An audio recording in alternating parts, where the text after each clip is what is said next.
Captain பொறுப்பான அந்த helicopter shot அப்போ நான் இருக்கேன். அந்த டைமில் நான் கீழே இருந்தேன். அப்போ அதே மாதிரி சொன்னாங்க, நீங்கள் வந்து அன்னிக்கிட்ட மட்டும் டூப் போட்டுதுன்னு சொல்லிவிடுங்க அப்படின்னு சொல்லிட்டு சொன்னேன். இல்லை கேப்டன் வேணாம், மாஸ்டர் ராக்கி ராஜேஷ்னு நினைக்கிறேன், அவர் சொன்னார் நான் வந்து டூப் போட்டு எடுத்துக்கலாம் அப்படின்னு. ஏன் டூப்புக்கும் ஒரு உயிர் தான், அவனுக்கு மட்டும் 2 உயிராக இருக்குது அப்படின்னாரு. அதெல்லாம் அவ்வளோ பக்கத்தில் இருந்து எந்த மைக்கும் கேமராவும் இல்லாமல் காதால் கேட்கும்போது ஒரு பெரிய மிரட்சி உண்டாயிடுச்சு, ஒரு மரியாதை உண்டாயிடுச்சு. அதுக்கப்புறம் அந்த ஷாட் அவரே பண்ணார். ரொம்ப கஷ்டம், நீங்கள் நினைக்கிற மாதிரி கிடையாது. ஒரு ஹெலிகாப்டர்ன்றது இந்த பக்கம் வெயிட்டு போட்டால் இந்த பக்கம் அதுக்கு தகுந்த மாதிரி வெயிட் போடணும், இல்லைன்னா அன்பேலன்ஸ் ஆகி ஹெலிகாப்டர் வந்து அது மேலே இதாக ஆரம்பிச்சிடும். இப்போ இருக்கிறதுல ரொம்ப ஸ்ட்ராங்கு. அந்த மாதிரி இருக்கும்போது கேப்டனோட வெயிட்டை மெஷர் பண்ணி அதுக்கு தகுந்த மாதிரி இந்த பக்கம் ஒரு வெயிட் வச்சு அதை பேலன்ஸ் பண்ணி இங்கேருந்து போனால் நீங்கள் ஒரு 20 அடிக்கு மேலே தான் அவர் கேப்டன் தெரியும். அதுக்கப்புறம் போனால் ஒரு உருவம் தெரியும். இங்கேருந்து ஒரு ஜூம் எவ்வளோ ஃபாலோ பண்ண முடியுமோ அவ்வளோதான் தெரியும், அதுக்கு மேலே தெரியாது.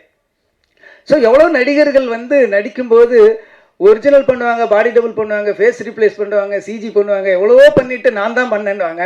ஆனால் தான் பண்ணிவிட்டு வெளியில் வந்து நான் பண்ணேன்னு சொல்லாதீங்க, டூப் பண்ணேன்னு சொல்லுங்கள் அப்படின்னு சொன்ன ஒரு பெரிய மனசு உள்ளவர் நான் அன்றைக்கி தான் நான் நேரில் பார்த்தேன்.